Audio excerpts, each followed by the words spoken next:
Hi, I'm Robin Gully. I'm John Justin. Sorry, we had technical difficulties. So you're welcome. Take it as a thumbs up for you for watching. Yeah. We are your Ward 2 council reps in West St. Paul. I'm here to give you the council recap. Council recap. There we go. I've had a long day, guys. Yeah, absolutely, absolutely, and it's okay. Yeah. So the first thing that we did today, in open council work session, we talked about discriminatory covenants in our housing. I'm not sure how familiar people are with this. It's something that I've been tracking for a long time. There's a project at the University of Minnesota called the Mapping Prejudice Project, where for a number of years now, they've been working to uncover racial covenants in Hennepin and Ramsey County. And these racial covenants are lines in deeds that say that the person who owns the house cannot sell the house to someone who is, usually it says a person of color or not Caucasian or not of the white race. I mean, literally that's what most of them say. These covenants haven't been allowed or enforceable for a long time. Yeah. And most people don't know that they're part of their deeds, because most people really may never even see their deed because it lives, it lives in I don't know, a vault somewhere. Storage land. It lives in storage land. Legal storage place, yeah. But these covenants are important because they tell us a lot about the history of our community and how it was built and how people were excluded from it. And they tell us, they give us clues about how we need to move ourselves forward as a community and how, we can't mitigate or change the things that have happened in the past, but we can work to find better ways to move forward. And the other thing that the person who came to talk to us from Just Deeds, which is a coalition, said was, if these ever became enforceable again, we could, nullify their ability to be resurrected. I don't think that that's ever going to happen. Right. But it's, it's good to know. So we talked about some possible ways that we could support this as a council and as a city. Some of the ways that we have that we learned that we could try to address these would be to work with Just Deeds, the coalition group, and they have pro bono lawyers who are helping people to take these covenants off of their deeds. One of the easiest things that we can do, actually, and we will likely do this in the very near future, or start doing it. I should say they've only just started mapping Dakota County. So we only know about, a handful of places in West St. Paul and houses where I think it's a total of 45 properties that have been identified at this point. Right. But that is not to say that that's done in any way. This is a long and ongoing process. It's actually something, if you're interested in volunteering for, that they're always looking for people to help with. But I digress. Where was I going with this? So they can do pro bono work to help you, and it is something that anybody can do, but it does require going to the county records and finding out and going there and doing some other things and their fees and stuff like that. It's about a $50 thing if you do it on your own. And then with pro bono legal assistance, presumptively there would be only 50 or maybe free. I'm not sure how they do that. Also, the other thing that we can do immediately, and I think this was clearly going to happen, is passing a resolution that we support the work that's being done to remove these racial covenants. We obviously can't compel a property owner to do anything about it. I think what we will do is we will send out some sort of letter notifying the people that do have these. And I kind of mentioned this, and I want to mention it again. Nobody's going to be excited to get that letter. Nobody blames you for this. These things probably happened 70 years ago. I'm sure that if you have one of these, it's unlikely you even know that it's in there. So if you get that letter from the city, nobody's saying well, look at you, you're a bad person because you have this covenant. That's not what we're getting at. We're just trying to inform homeowners, so if they choose to do so, they can have it removed. And we will also take a look at potentially having our own legal service, our attorney, assist in doing this for people, depending on how the backlog for Just Deeds is. The trick with that is it has to go through a charter process because it's a different way of expending money. So that'll take a little while, but we're open to doing that as well. And they've actually offered to do it for a very reasonable. Yeah, the city would be paying $110 per house, so, which I think would include that $50 fee. So it's very, very reasonable knowing what legal pay is for to very talented attorneys. So if we can do that, I think that is likely. We didn't really decide on that one because we do have to go through the charter process and all that. But I think the goal in general was to make this as barrier-free as possible for people that might be informed of this and want to change it. So if you do get a letter about that, please reach out to the city, to us, to Just Deeds, to these organizations. These are all people that want to help you change this. If you choose to change it, we're very much in support of that.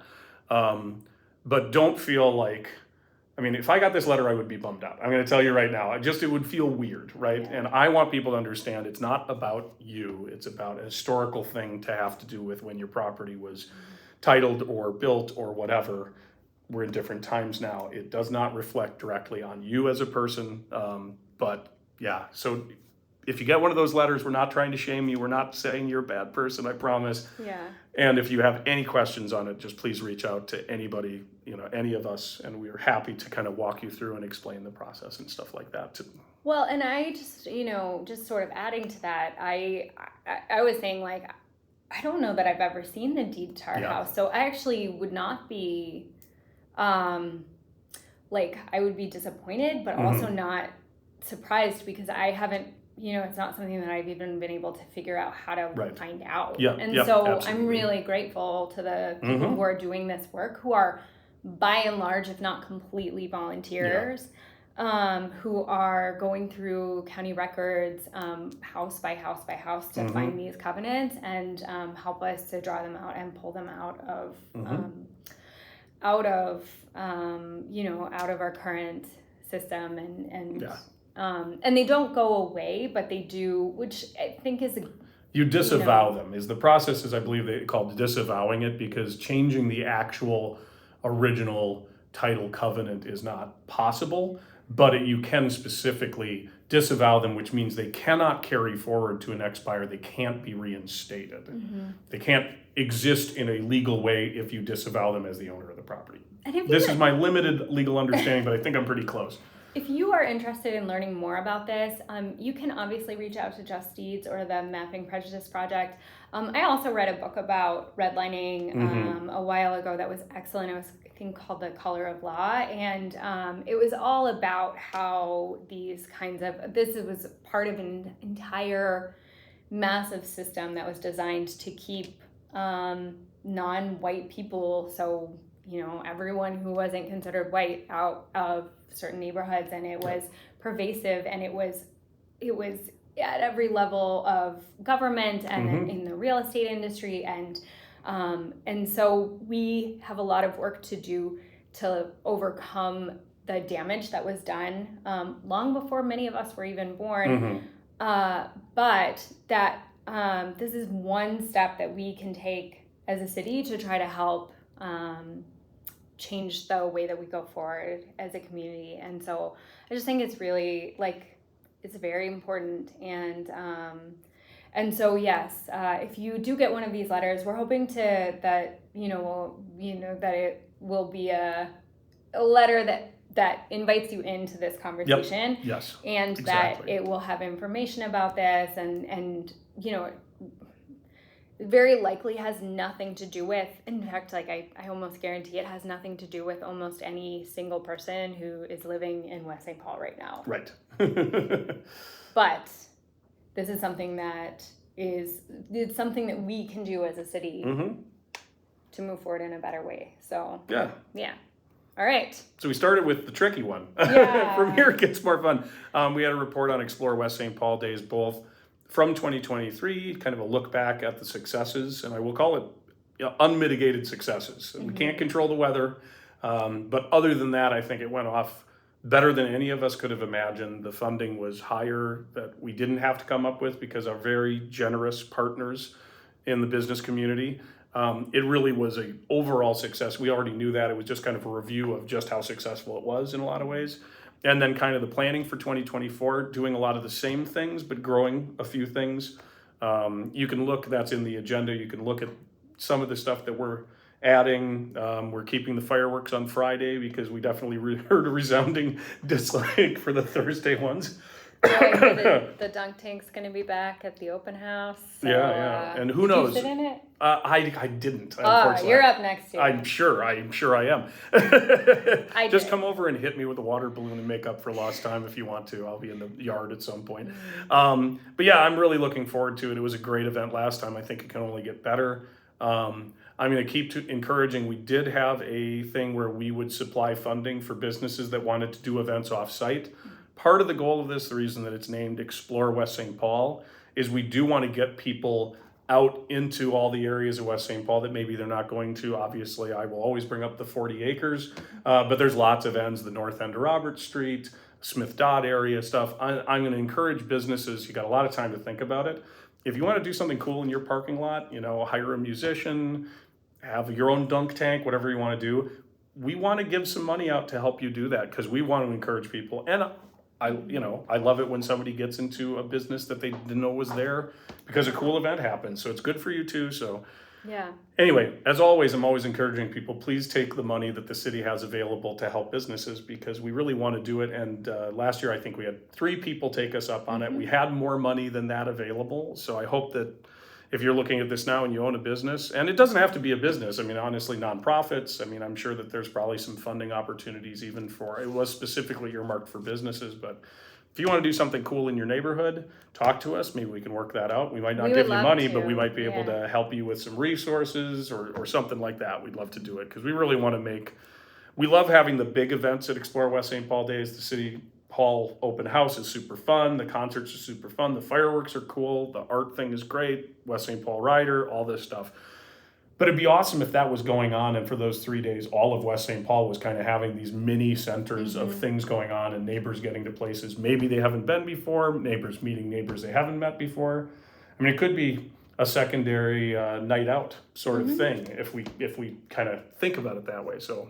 Yeah, and that's definitely when we started planning the sort of comeback of Explore West St. Paul Days. That was really what we had in mind, and it's on its way, and we just want to keep growing and keep encouraging folks to get involved and to organize events and and get people exploring West St. Paul. Yep. And then we absentee we ballot. talked about absentee balloting. The truth is, all we did was basically say we support the way it's been. Yeah, we're doing a joint powers agreement with the county. There's a bunch of legal twistery about why this is going on. And really what it's going to come down to is it's actually going to save West St. Paul money. It's going to make the whole process more efficient. The county will basically be handling the absentee ballots, which is really how it's mostly been done. But it's just going to streamline it so we just have one kind of point of how all of this is going to work. So if an absentee ballot comes in sealed properly to City Hall, we courier it over to the county. If you go to the Northern Service Center, just go to the Northern Service Center just like you always have, but this will make things easier, certainly for staff, our election staff, which they work so incredibly hard. Another shout out for Nicole, our city clerk, as always. But in general, this is going to be just a good thing, nothing will be disruptive for how you've done it before. It will make everything easier. It'll make everything cleaner. And that's the goal. We want to make voting easy and simple we at do. all times. And in fact, since we have elections coming up, let me just remind folks that part of what we did today was sort of solidify that the process is the same as what you probably expected to be. Yes, exactly. So we've had a great, we've had a great relationship with the county in this way, and so it's going to be streamlined on the back end, but on the front end, if you've gone to vote at the Northern Service Center, that's still what you can do. If you want to drop off your ballot, that's totally fine. But I would encourage folks to really think about getting out to vote early. And effectively, when you go to vote early, you are voting absentee. Just so you know, the language can be a little bit confusing because sometimes we're like, oh, I went to vote early. Yep. The way we treat that in Minnesota is effectively the same. Yep. So when you go to the Northern Service Center ahead of the election and you cast your ballot, you are casting an absentee ballot. Now, it doesn't get treated any differently than an in-person ballot, except for the fact that it goes into the sealed envelope, which you probably remember, and then goes into the other sealed envelope, and then you have someone witness it. And then it gets held onto until election day. So we are coming up on elections. We have school board elections in November, and I would really encourage folks to take advantage of it and get out and vote early. I have been going to the Northern Service Center on 1 Mendota Road for the last several years to go cast my ballot because, you know, I never know if I'm going to like get sick on election day or have a sick kid or have to go out of town all of a sudden. So I think it's great, and it is so easy. This for me was an easy yes. The county does a great job with it, and we're really grateful to them. On to the council meeting. Okay, the first thing that we talked about was and Councilmember Justin and I talked about whether we should even like bring this up on the video, but we think that this is really sort of an important thing. Over the last year, especially, we've really moved from focusing on a lot of properties, like, you know, thinking about a lot of properties that have little issues, to really thinking about how we deal with properties. So, you know, that could be, usually it's residences where it's like such a hazard that it's dangerous for people in the neighborhood, that it's like potentially gonna hurt someone. And I know that might seem, you know, like maybe we could, you know, we try to do a little bit of both for sure. Like we, you know, it's not like we're not doing the other stuff, but this is, we talked about this property that is literally has a roof that's caving in. It's in dire shape. And the reason that we wanted to sort of bring this up is just to say that I think sometimes it can look like when you see these properties, it can look like the city isn't paying attention to them or isn't doing anything. I know this one has been sitting like this for a long time. The truth is, it is a long process to actually take any kind of action on a property that's owned by someone. So I think, you know, I think this first came in front of us, I want to say probably a year ago. And so this is sort of when you hit the last resort thing. I think one way to look at this is, we're not as a city driving around looking to see if your garbage can is out for 8 extra hours, because there's not a lot of point in that. But we do have some properties that rise to the point where you have to take actually, it's 436. It's an abatement resolution in order is what we did. And the reason is because in this particular case, I'm not going to list the address because that's not the point. Many attempts were made to contact the owner. There's been no response, to the point where we hired an outside process server to try and find them, to notify them of the issue. And we've hit the point where that nothing is happening that way. And at that point, what you do is you go into a court proceeding where the city is able to abate the problem. And so the eventual thing in this case, this is a house that I am certain there is no resolution other than a complete tear down. Like, it is a house that cannot be made habitable again. I don't think it would be possible, even at the wrong level of exorbitant spending, to bring this thing back to a habitable property. And so unfortunately, when we just cannot, we have to go through all the steps. You know, we're never going to jump to this immediately. Like if a tree fell on your house and your roof caved in, we're not going to try to go after this abatement process. We're going to contact you. We're going to work with that property owner. That's the goal. But sometimes some of these, and they're often the worst properties, because that's often how we end up in these situations. If you cannot find the owner, you cannot get the owner to do anything. There's a point where you cross a line where you have to do something for the people around it and the safety of residents. And so that's the point we're at on this one. And we don't do this often because we don't want to do it unless we absolutely have to, because you have a right to the property that you own. That's a real thing, right? And extenuating circumstances can happen, whatever. You get past the point of extenuating circumstances when you just get no response, no information. Nobody can tell you why nothing's being done or what the plans are. And so we go through this whole thing. We post the door. We had to get a warrant to get inside. And once we got inside, we saw the level of damage, which there were pictures of it. It is extreme. I mean, worse in some ways than it even looked like it would be from the outside, which is saying something. And then you go through this process. You go through a court proceeding. You post in the newspaper 4 weeks in a row to give every opportunity through every channel to contact the owner. And then we move towards what the next steps are, and the court has to get involved in that. Presuming we don't hear from the owner, which I think at this point is a pretty safe bet, but we never know. At that point, you move forward to the point where we can go in and basically, the point we tear down the house. Now, all of the costs incurred to the city by this, because I know people might be terrified that you're spending your tax dollars on taking care of somebody else's problem. All of those are taken to the property itself. And so the city will recoup this money. It will be assessed against the property. I'm not saying it's going to happen next week, but it will not fall on the city's budget for this. But again, I do want to still emphasize, this is a last resort worst case scenario. We might have a few more of these. I think that I've heard that there might be another 2 or 3 that are not quite here, but they're very close to here. And so if you're looking at a property that you really feel like that's the situation that it's in, certainly reach out to us. We always want to know about it. Chances are it's very much on our radar. One of the quick things to mention is we changed how we did our building inspection and code. We actually took our code inspectors and made them also building inspectors. It's kind of a raising of the tier. So we now have 4 building inspectors, which is why we're able to be at this point with the properties we're talking about. Because before that, we had 2 people who were wildly overworked. And so getting to this point took even longer because we just didn't have the staff. So that reorganization of staff that we did is helping us to get these properties taken care of. But if you have one by you, reach out to somebody on the council.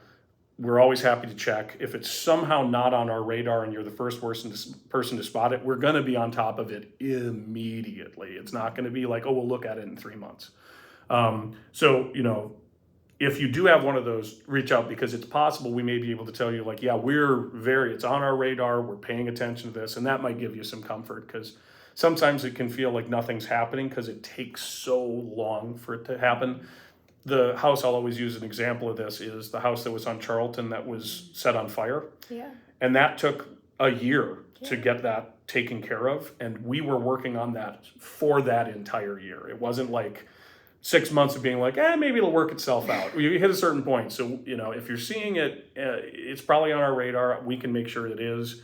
And just to give you some comfort that we're not letting these things just linger because it's too hard to do it. We're willing to go to whatever length we have to keep you safe and to make your neighborhood safe. It just literally takes time because there are those, requirements. There's legal protections for property ownership, and that's a good thing too. So, it's the delicate balance of what we all want with the times when it doesn't work out like we'd like it to. So I will say that one of the things that has brought this, particular property to this point, I think, is that we have no idea where the owner is. Yeah. And they're not responding to anything. We can't find them. We can't get in touch with them. They're not here. If you, as someone who is, here and engaged and watching this, are thinking like, I'm struggling with my house and like, I need this and this and this, and like, I don't know how to get it. Mm-hmm. We would love for you to reach out to us so that we never see properties hit kind of. It would be fantastic if we never had to do another one of these. That would be great, but. And I mean, we don't, it's not like we can do everything, but we have connections to organizations that help people. Mm-hmm. I don't think that that's the case of what's happening in in this case, but I do want people to know that we don't want houses to fall into disrepair. It's important that we all are sort of working together to keep this stuff up, and we have relationships with organizations. We have different ways that we can sort of help you connect with. Mm-hmm. And if you have a neighbor that is struggling in the same way, for example, if you know somebody that's struggling with whatever the situation is, we're not looking for invitations to do something like this. If you reach out to us and say, my neighbor is really having trouble, they've got all this stuff going on, we're not going to go like, oh, hey, let's go abate it. Like, that's not the goal. And so if you have a property by you that you're concerned about the person that's there and it's beyond your ability to help them, reach out, because we do have ways we can also help with that, and we would rather help with that. We don't want things to get to this point. Yeah. This is never a fun thing, even though it's the eventuality we're at here. If there had ever been a chance to intercede before we got to this point, we would have happily done it. Yeah. It's better for everybody to not reach this point. So, And this is very uncommon, but yeah, it's, you know. and it happens does everywhere happen. too. I mean, that's the other So, thing. This is not a West St. Paul only problem. Every community has situations that happen like this. Yeah. You know, we'd love for none of us to have it, but it's just the nature of many properties, and Yeah. even a tiny 0.0 something% exists. So, again, happier move from here. Right, yes. Then we got into some good stuff. Solar carports. Mm-hmm. Yeah, so. I can take Yeah. this one because it came through planning before this, and most of the work was done there. So we had the Northern Dakota Service Center. Remember them? We just talked about them. You could vote there, and they have gotten a grant from the federal government to put in solar carports, which basically is a freestanding structure that, you know what a carport is. There's a cover over a car, but instead of just being an oblique surface, those are covered with photoelectric panels, and thus are providing grid electricity and, you know, deflecting sun and all of the things that we want. And so they came to us wanting to use this grant, and we realized, well, we don't actually have anything about solar carports in our code right now. We have solar panels, but those are always affixed to a structure or a freestanding structure. But the carport thing is kind of a duality of parking and also a carport. You know, If you've been to the law school at the University of Minnesota, Yes. they have one of Yeah. these now that's been put in the last few years. yeah, So. and so obviously everybody wants to encourage this because there's no downside to solar energy whatsoever. But we had to actually define it. I mean, that's the thing. We can't just say, cool, build some solar carports, not in the code, but whatever. And so staff worked really hard to put that together. And so we are moving forward. It was a first reading of how we're going to establish solar carports, how we're going to treat how much of percentage of the parking lot can be that, a few other things. And we'll have more discussion. We had a little bit of discussion about that. But the good news is it's moving forward. And the hope is that if we can encourage, there's no downside that I see to this. One of the questions that has been asked is, well, what about, you know, does it become a visual eyesore? And the opposite is, well, it's already a parking lot. Very few of us are staring at the beautiful parking lot across the street. So a solar carport above that parking lot that's doing something good is, in my opinion, is certainly not a negative. I mean, I think it looks great because it makes me happy, but you know, even so, it's not a detrimental look. And there's going to be some language about residential, because this has to apply across the city. It can't be just in this district, that district. It has to be a universal thing. And residential is a little tricky to figure out because obviously there's not generally space to do this, but we did talk about that. We might see a look at that. And again, this is also, like a lot of this stuff, this can evolve, and maybe we will increase the percentage by the second reading. Maybe we'll increase the percentage 6 months from now. I am certainly not an expert in solar carports. I know there are other people who are much more expert. We welcome your input, please. If you are an expert in this field.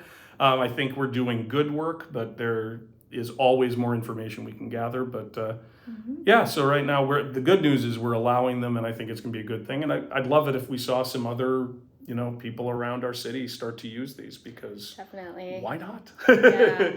Oh, and the other thing that I think you pointed out that was, you know, a good point is that they are protected, right? So you can park under them, and in the summer it protects your car from heat, and in the winter it protects it from snow and ice.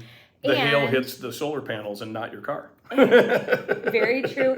And we have been working, as you all probably know, we're working to have less giant unused parking lots in our city. Yep. And so one of the things that you brought up, but I think is probably an added bonus, is getting, you know, in some of these huge parking lots, getting people to concentrate in the, you know, under the solar carports, with the idea that it would help us to better assess how much parking we actually need. Yeah, because if everybody decides everybody wants to park under the solar carport, and then all the other parking lot is empty, that might encourage some people that have huge parking lots now with our lowered parking minimums, that they could in fact go like, oh, we could build something here instead of a parking lot. So it could be a nice added bonus. You know, we'll see how it works, but where I have seen them, they have been part of a parking lot. I have seen very few people parking other than under there unless they are completely filled, because why would you not want to be shaded when you can be shaded, right?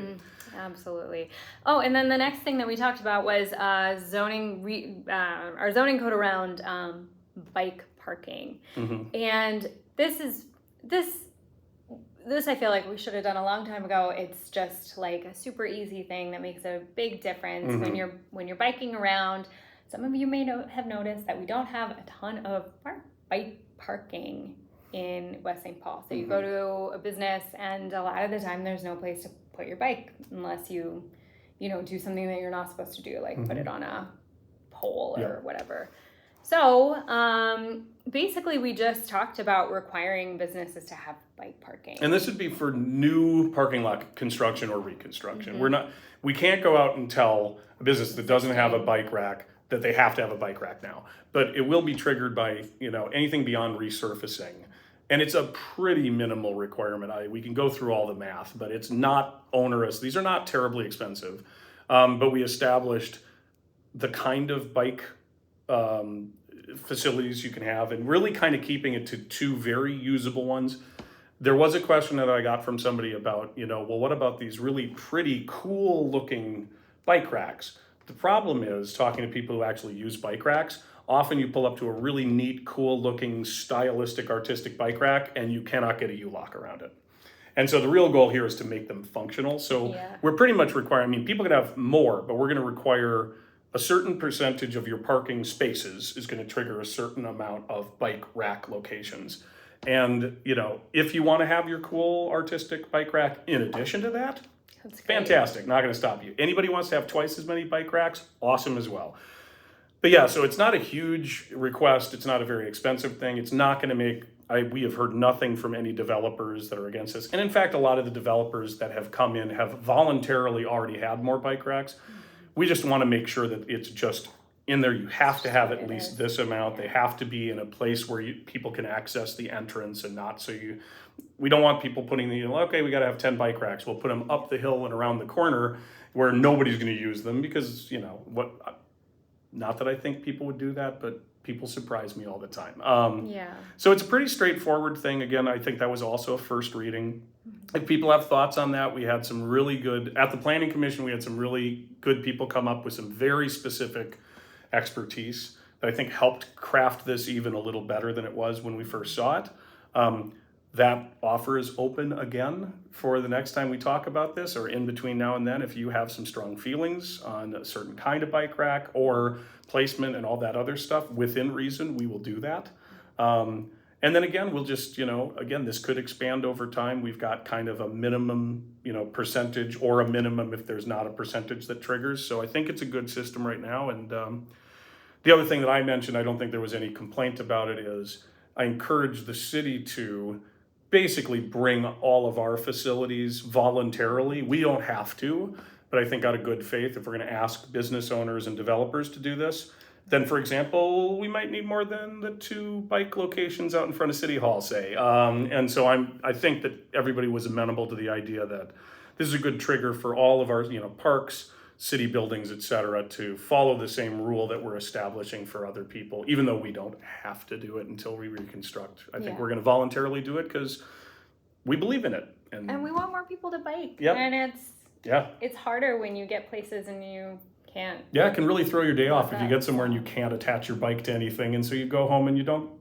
buy something at the store that you were going to or whatever. Yeah. So any business owners, and actually this is maybe a good thing to talk about, because the last thing that we really want to talk about tonight is from the EDA, commercial exterior grant request from 981 Smith. You may have noticed that Chin Chin and Smith Liquor have a new sign, which is great. Yep. We're very excited, and they've taken advantage of the commercial exterior grant program. I would say that if you were doing some remodeling and you wanted to add some bike racks to your building, that might be maybe. I know. Maybe the trick is there are limitations on what the exterior grant can work for, and I just don't know about bike racks. There are certain things you can't replace your HVAC. Let me say this instead. Yes. Okay. Maybe I shouldn't tie it to the commercial exterior grant. Let me say this. if you are a business and you would like to install a bike rack and you feel like the cost might be a barrier or something, reach out to us. Yeah. Talk to us about it. We can always check into what fits into the commercial grant, or if there's other avenues for doing that. Or if there's too. other avenues for doing it. So yeah. I didn't have to tie it in there. But it's a good plug in general, because once again, we want to give out these, I know I'm like a broken record on this. We want to give out these exterior grants. The money is there to be used. Otherwise it sits in an account that doesn't do anything for anybody. And so, if you're a business and you want to do some remodeling, we've seen some incredible successes in every place that has done it. And it's been used for, I know that it was used for tuck pointing and awnings and things for tappers, which I would say was a transformation on what that building looks like. And what we do is we do a 1-to-1 match. And so we will pay up to $20,000. So if you spend $20,000, you got to document it on your viable exterior things that fit within the exterior grant. We will give you $10,000 to offset that, which is a huge thing for these sorts of projects. And the reason it's a huge thing and it's such a huge percentage is we really want it to get spent. Yeah, we really So want if you're you to looking at that, reach out to me. I can connect you with people. Reach out to Robin. You can reach out directly to the city, and we can tell you this applies, this doesn't, this does, this doesn't. There aren't a lot of rules. It might not be bike racks, but there are some, and I only know this because we've run across some where they didn't quite qualify. Yeah. But there's a lot that does, and really the goal is we want things to look good in our city. That's the goal, and if we can help that, it helps everybody. It helps the business to be sustainable and continue to exist, which is our goal. It helps people to feel good about the businesses that are here. Everybody wins. Theme of a lot of what we do, It right? kind of is. At least we try for it to be. Yeah. But keep our city great. Keep exploring. Keep supporting local businesses. Oh, just one last shout out before we go. Yep. The businesses that are right on Annapolis are all open for business, and construction has been going on for a while. If you're thinking about a place to go this week, just it would be great if you picked one of those places. There is parking available. It's not that hard to get to them, and they are, they're hanging in tough. And even when the construction ends, that'd be a great time to go, even if you can't get there, because we are getting close to the end of the construction. Maybe keep them in your mind. Maybe it's time for an extra trip to Gallagher's or Tappers or El Cabano, or an extra couple pizzas ordered from Rocco's, or anybody else who's on that whole disrupted area. It really does help. Kind of like back, and everybody did when we had the Robert Street reconstruction. A lot of people really went out and tried to help and focus on shopping at local businesses. When we had various shutdowns, people really find good ways to support local businesses. Road reconstruction is a real disruption. I've been through it with my business a few times. It's a real thing. It's always nice when you can tell that people are stepping up. So if you can, throw them some extra money. Yeah. Maybe route over there. Really good, And they're all great. So it's no downside to going to any of the ones we listed off. So they're awesome. So, all right. On that note, thank you. Thank you. See you later. See you later. Oh, now I have to figure out how to make the tech work again. Oh, no, you can't do that.